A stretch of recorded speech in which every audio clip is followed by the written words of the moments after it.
306 নং শিলচৰ আইজল ৰাষ্ট্ৰীয় ঘাইপথৰ দুৰৱস্থা।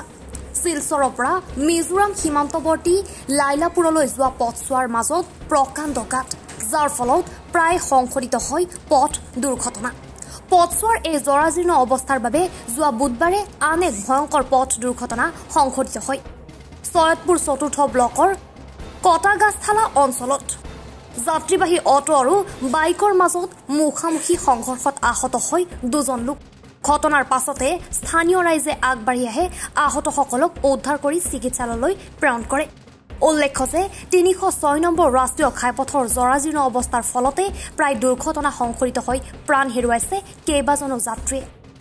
আজকে আমরা মিডিয়ার মাধ্যমে একটা কথা জানাইতাম চাই যে শিলচর ক্যাপিটাল পয়েন্ট 3 শুরু করে একদম লাইলাপুর পর্যন্ত যে 306 নম্বর জাতীয় সড়কের যে অবস্থা এক বেহাল অবস্থা হয়ে পড়েছে। তাই আমি আজকে যে ক্যাপিটাল পয়েন্ট থেকে শুরু করে শিলচর শহর থেকে শুরু করে আউলিয়া বাজারে যে বড় ধরনের গর্ত আছে এবং আমার সোনাবাড়ি ঘাট, এখানে আপনারা দেখতে পাচ্ছেন যে পরিমাণ গাঁথা আছে এবং লাইলাপুর দিকে যাওয়ার সময় যে গাঁথা আছে, প্রত্যেক দিন একটা দুইটা তিনটা করে অ্যাক্সিডেন্ট হয়েছে। তাই আমি প্রথমে আমার সাংসদ পরিমল শুক্লবৈদ্যের দৃষ্টি আকর্ষণ করে বলছি যে এই যে শিলচর দক্ষিণ কাছাড়ের মানুষের একমাত্র যেটা রাস্তা শিলচর শহরের লগে যোগাযোগ করা এবং শিলচর মেডিকেল কলেজের সঙ্গে যোগাযোগ এবং তার পার্শ্ববর্তী আমাদের যে রাজ্য আছে মিজোরাম, সেই রাজ্যের মানুষের একমাত্র রাস্তা যেটা হয়েছে এই শিলচর টু বাগা রাস্তা।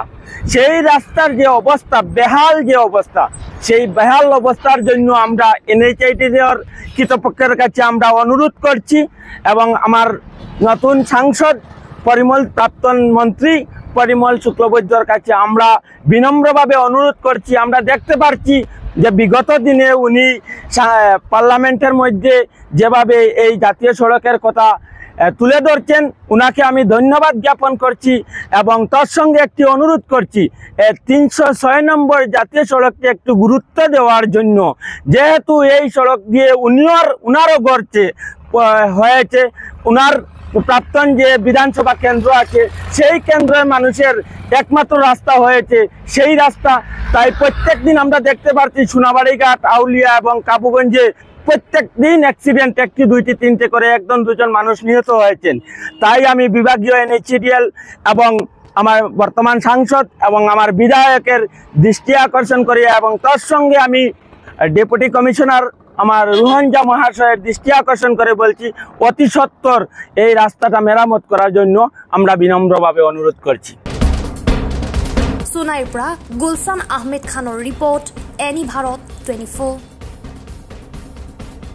নমস্কাৰ, মই অজয় ফুকন আৰু এইখিনিতে সমূহ এনি ভাৰত চেনেলটোৰ যিসকল কৰ্মকৰ্তা আছে সকলোৰে মোৰ ফালৰ পৰা শুভেচ্ছা জ্ঞাপন কৰিছোঁ। অসমৰ আচলতে সংবাদ জগতত নতুনকৈ আচলতে এটি আত্মপ্ৰকাশ ঘটিছে আমাৰ নিউজ চেনেল এনি ভাৰত, আৰু এনি ভাৰতৰ এটা খুব ধুনীয়া এটা অনুষ্ঠান হ'বলৈ গৈ আছে।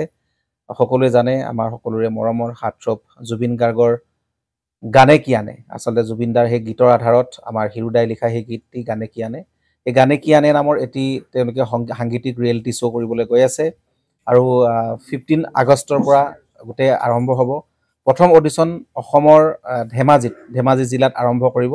গতিকে সমূহ যিসকল প্ৰতিভা আছে, যিসকলে গান ভাল পায়, যিসকলে তেওঁলোকৰ নিজৰ প্ৰতিভা আচলতে দেখুৱাব বিচাৰে, এই ৰিয়েলিটি শ্ব'ত গানে কি আনে এই প্ৰতিযোগিতাত অংশগ্ৰহণ কৰক আৰু খুব ধুনীয়া আপোনালোকে সুবৰ্ণ সুযোগ লাভ কৰিব।